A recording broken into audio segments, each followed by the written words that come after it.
going on YouTube? Nate's Thoughts here, and it's a Saturday, and I've gotten around to watching the first 2 episodes of Hawkeye, the new Disney Plus series in the MCU installment. And before I jump into the review, I'm gonna say that this show was my least anticipated out of all the shows that was announced in the slate of shows coming to the streaming service, and it exceeded that.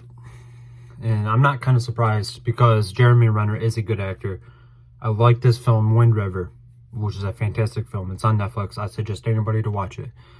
I don't know too much about Hailee Steinfeild, except that she has music, but I never really listened to it. I've never paid attention to her films, but after the first episode, I'm definitely going to pay more attention to her and watch some of her stuff and listen to some of her music, because the first thing that I have to say about this is that she does a good job as Kate Bishop, who in the comics takes over for Clint as Hawkeye, like all these other old Avengers that get replaced eventually in the comics and some of the arcs.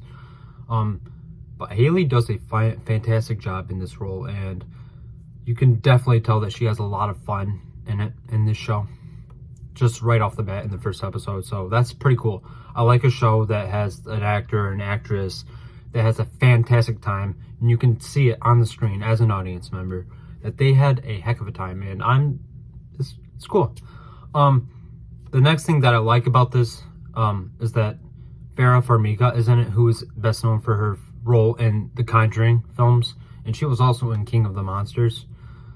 And I really enjoy her presence, and I really liked her especially in Bates Motel with Freddie Highmore. I really liked her performance in that show, and so I was like, wait, she's in this show?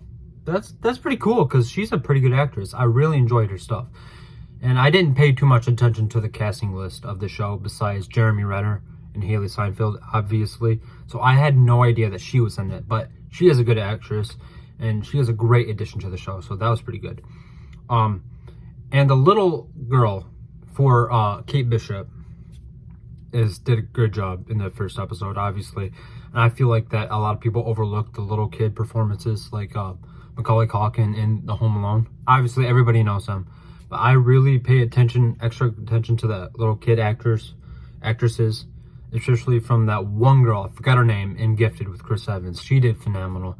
And so, you know what, this little Kate Bishop actress, she did pretty good for the small amount of time that she had, because she's obviously not going to be in it anymore, because it's a time jump now to present day. But she did good.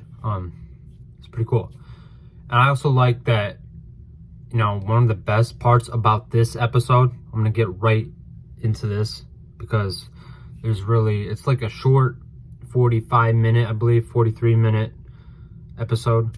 But I think the best part about this episode was the scene where Clint is with his kids watching this particular show, and you can tell that he's traumatized. He's of the events that he's been through and of the people that he's lost. We've all seen Endgame, so he's kind of traumatized about that watching it. And like the comics, he does have I like how they're exploring more about his hearing problem after all of these years of fighting with the Avengers and his time fighting crime elsewhere. I really like that they're exploring that more. And that scene right there is probably my favorite so far of the show. It's impactful, it's emotional.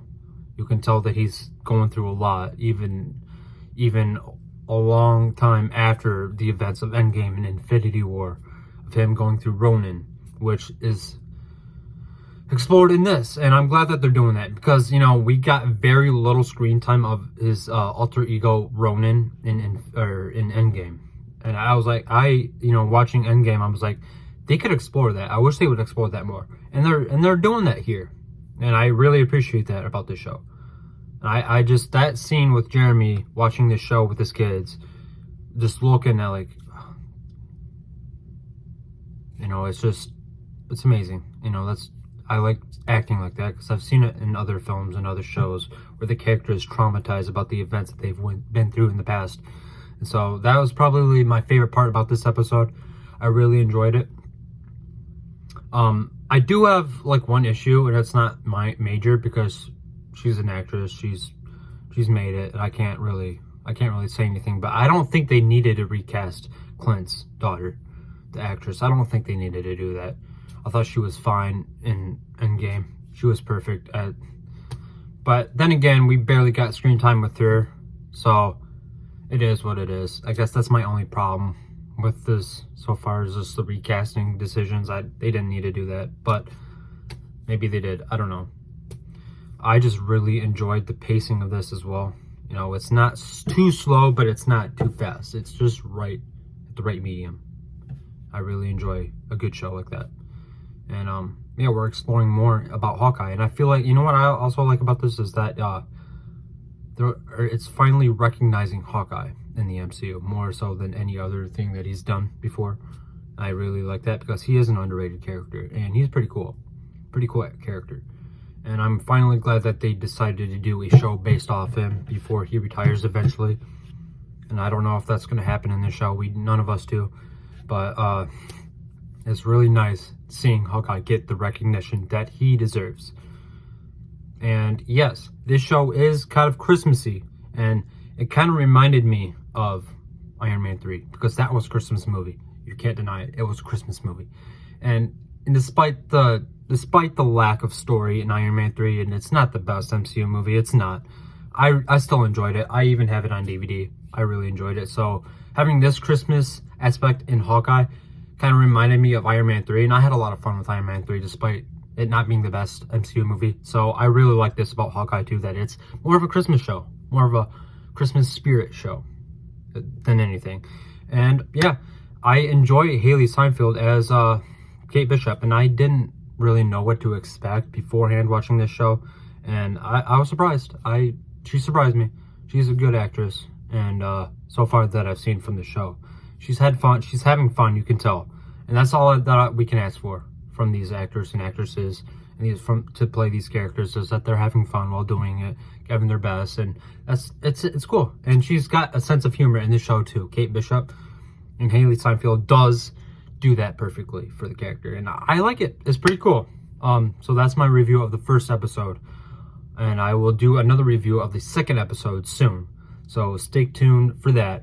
If you like my review of Hawkeye, make sure to click subscribe, click like, comment what you think about the episode, and yeah, till next time guys, see you.